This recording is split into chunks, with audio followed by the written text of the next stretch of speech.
Ya, Assalamualaikum warahmatullahi wabarakatuh. Kita ketemu lagi di hari ke-18. Jadi sudah tidak terasa kita sudah 18 hari ya. Berarti tinggal 3 hari lagi mencapai 21 hari. Di sini juga habis hujan, jadi saya matikan videonya karena biar agak-agak hemat dan lancar koneksinya mudah-mudahan. Kalau cuma suaranya biasanya agak lancar. Ya, jadi bagi mereka yang mengikuti latihan ini baik di sesi jam latihan jam 8.45 malam atau yang mengikuti lewat rekaman dan konsisten, maka di hari ke-20 hari ke-18 ini sudah mulai terbentuk banyak sekali jaringan saraf tambahan di otaknya. Dan ini beneran, ini proven by science. Makanya saya sering bilang bahwa kita ini punya kelebihan sistem syaraf di badan manusia ini, yakni melakukan neuroplasticity. Dan dia tidak bergantung pada usia. Dia tidak bergantung pada usia. Jadi usia berapapun, selama dia melakukan hal-hal yang baru, terus-menerus, konsisten, komitmen tinggi, maka sistem syarafnya akan berkembang. Nah, justru itu diperlukan bagi para orang-orang yang sudah sepuh, gitu kan, orang sudah tua kan. Kalau orang sudah tua kan ibaratnya pergaulan makin sedikit, ya kan, teman-teman makin sedikit. Nah, maka dari itu dia harus punya lingkungan yang mensupport pembentukan neuroplasticity ini. Kalau enggak agak repot. Oke, ini saya ulangi lagi ya, neuroplasticity ya. Karena ini salah satu target yang kita harapkan dari latihan 21 hari itu. Nah, jadi kalau mencapai 21 hari, ini kita bisa lihat dia memiliki sel saraf yang sudah bercabangnya lebih kuat lagi. Lebih kuat lagi.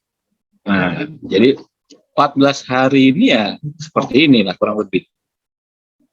21 lebih kuat lagi. Jika 30 hari dia mencapai yang kayak gini.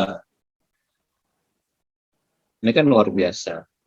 Nah, kita bayangkan setiap sel-sel saraf ini yang dari saya kasih warna kuning ini ya, dari lingkaran warna kuning ini berisi niat yang kokoh, ya kan? Kemudian kita ngomong dalam hati bahwa niat hari ini akan lebih baik dari sebelumnya. Lalu dia tersebarlah kelistrikan dari niat itu ke setiap cabang-cabang.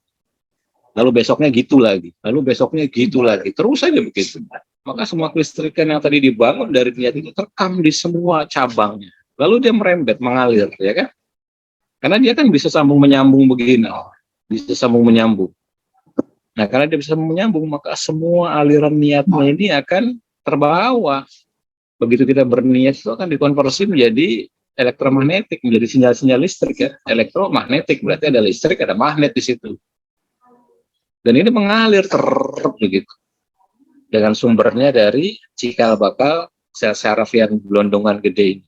Nah, makanya saya bilang jangan sepelekan niat. Jadi apa yang kita mau bangun itu supaya pembentukan neuroplasticity ini tidak bebas nilai.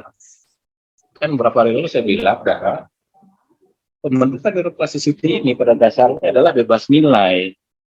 Jadi dia itu nggak peduli apakah yang dibentuknya itu baik, kebiasaan buruk atau kebiasaan jahat, dia nggak peduli. Dia tetap aja kalau kita melakukan hal yang sama terus-menerus, hari pertama, kedua, ketiga, keempat, dan seterusnya kebentuk begini.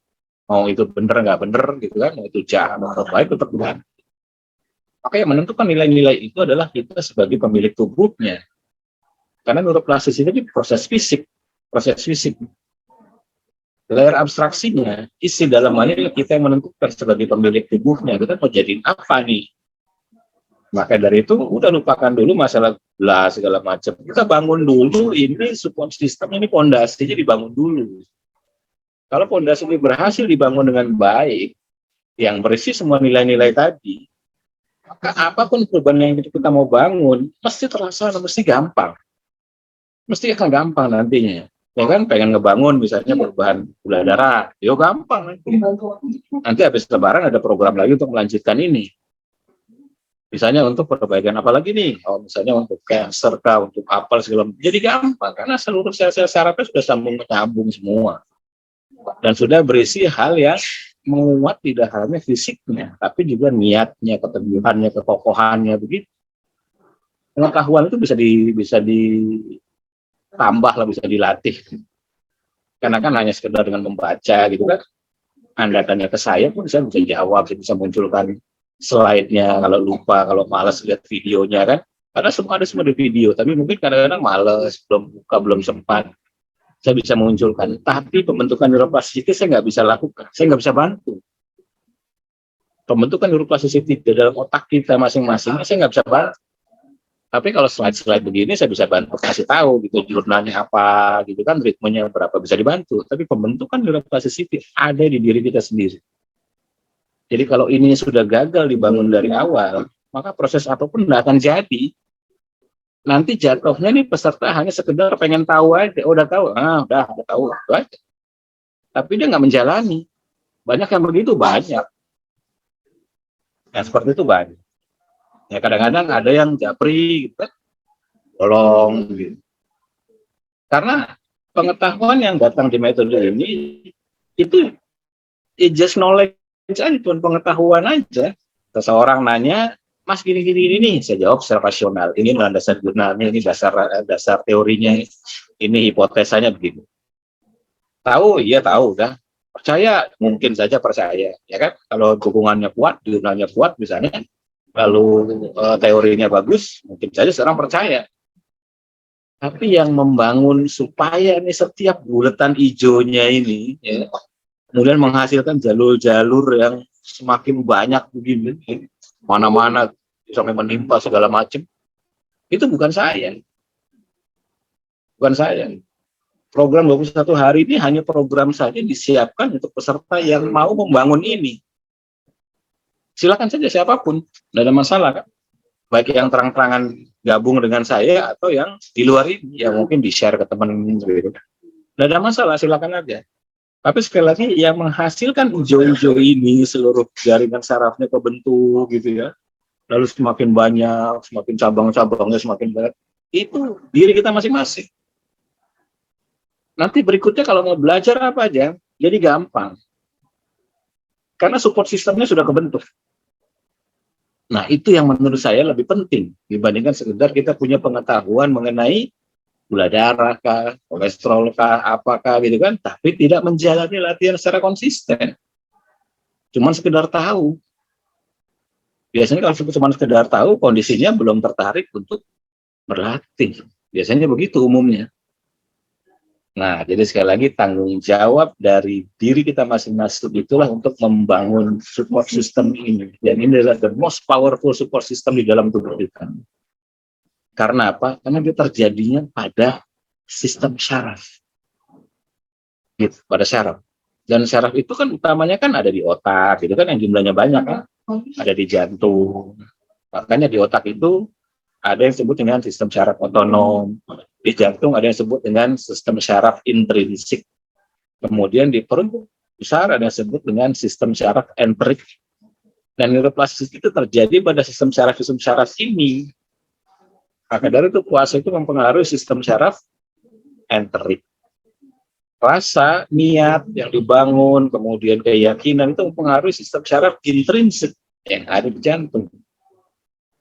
Sedangkan pola kebiasaan baru yang dibentuk terus-menerus mempengaruhi sistem syaraf otonom yang ada di otak.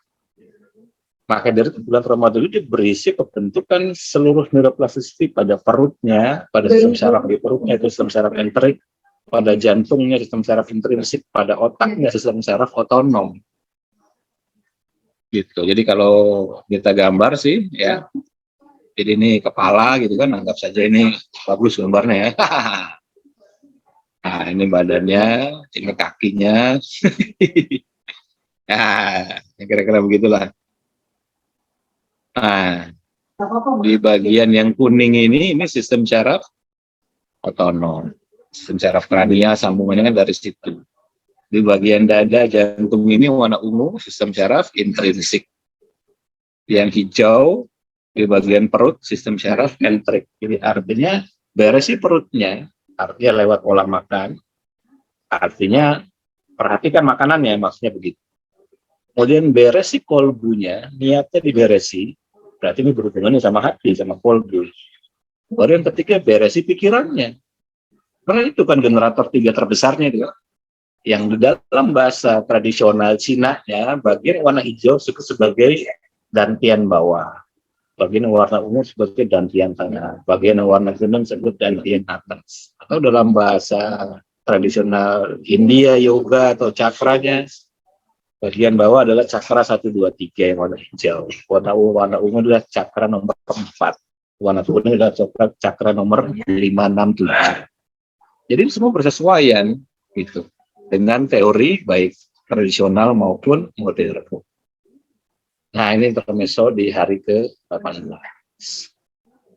Oke. Ini diingat-ingat nih video kali ini karena banyak kata-kata penting di situ. Oke, siap. Kita mulai latihan.